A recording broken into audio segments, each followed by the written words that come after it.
Hi, I'm Dani Gasparini, and welcome to this segment of One-on-One. Today, I am joined by John Miranda, who is a board member with Faces and Voices of Recovery. John, welcome. Thank you. Can you please tell our viewers, first of all, about your organization, Faces and Voices of Recovery?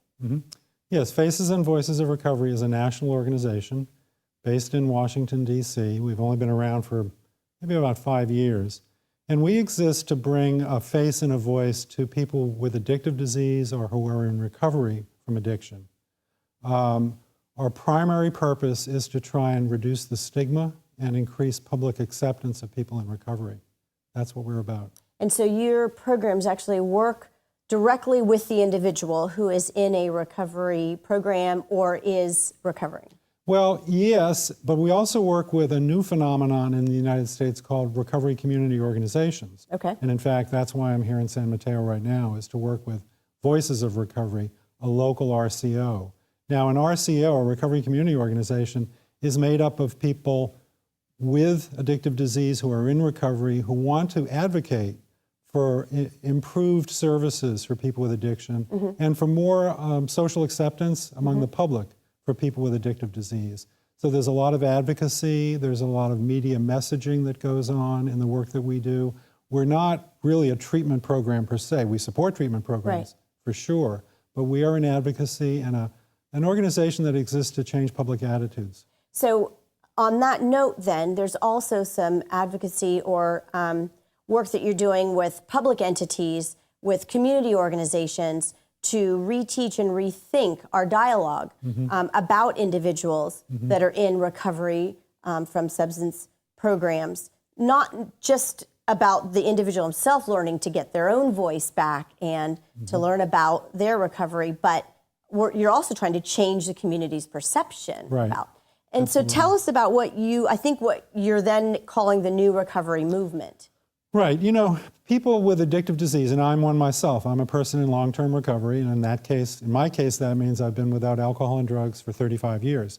But for many people, over the years, there has been a big closet that we've been hiding in, you know, fearful of coming out, fearful of how we might be discriminated against, because discrimination against people with addictive disease is still alive and well.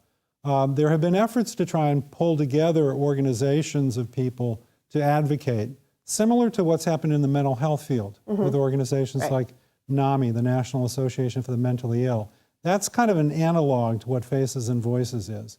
We seek to change how society views us so that more and more people can be normalized in their communities in recovery and not fear revealing that aspect of their life.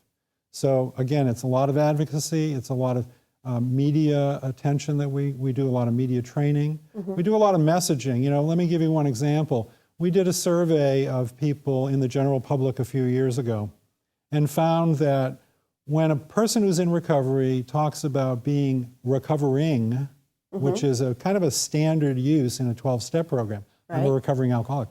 We found that when the general public hears that, they think that still means we're using. And we're trying. Or that it was just a couple weeks ago. Yeah. It isn't 35 years. That's right.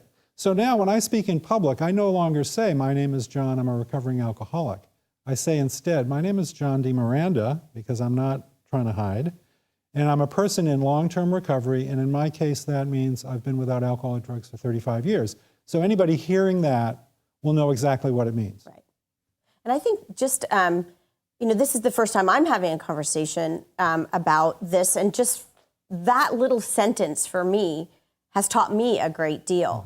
And the new recovery movement has much more to its messaging than that, but even that small message to just a neighbor or a community organization can make all the difference in the world to that individual joining that group or that individual joining that organization. So how does someone get involved with the Faces and Voices of Recovery or the new recovery movement? Well, as I said, our organization is a national organization. We have a website, facesandvoicesofrecovery.org. And that will flash up on the screen as we're talking from time to time. There's a lot of information on our website about how people can get involved. It can be at a very low level. It could be, you know, writing a letter to your editor the next time there's a story that's maybe, you know, derogatory or defamatory about somebody who uses drugs or who's in recovery.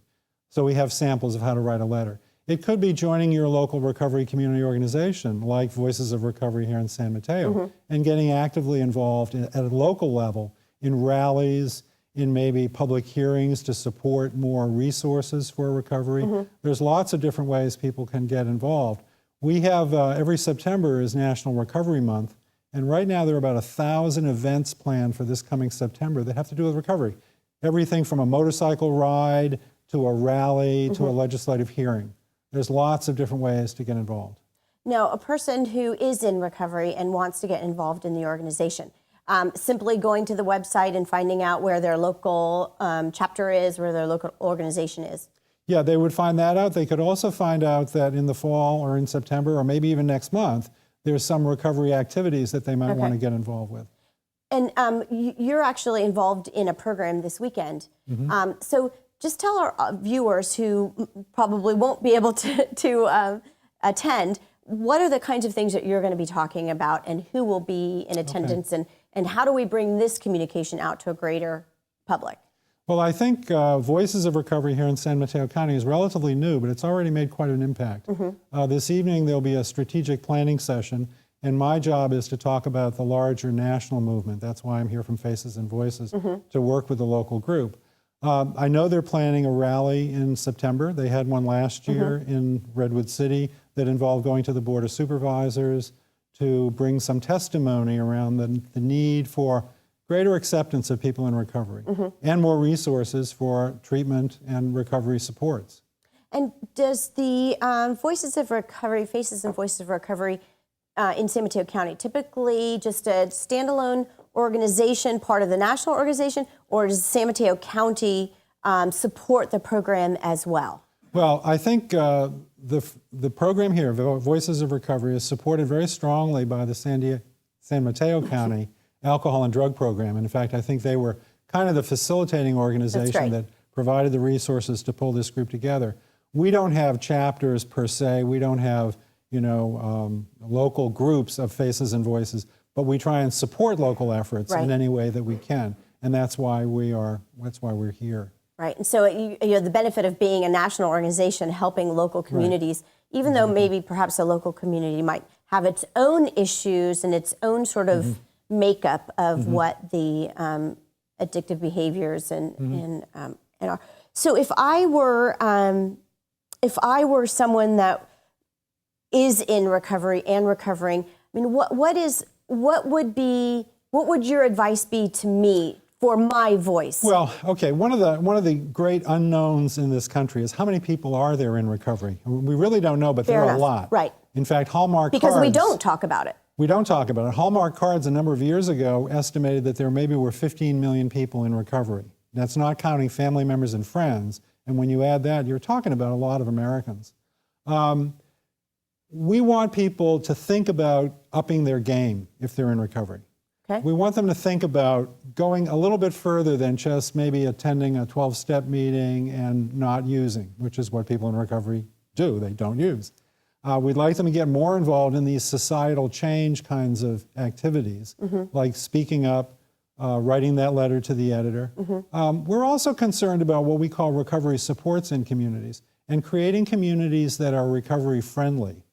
And that's the key. That's really the key because, there's a lot of people who recover on their own. Right. They don't go to a treatment program, they just stop drinking, but do they know what the supports are in their community to help them? Right. Leisure activities that don't involve alcohol is one really important recovery support. Well, I think your message is well taken. You want to encourage folks to use their voice in recovery and talk and teach and be advocates, but yet you want to create a safe environment in which someone can do this. So I admire all that you are doing and what San Mateo County is doing, and good luck this weekend with your program. And for more information, people will go to your website. Thank you for joining us, John. Thank you, and Dani. We'll see you both here in San Diego and in San Mateo County. Okay. Thanks, everyone, for joining us on this segment of One on One. We'll see you next time.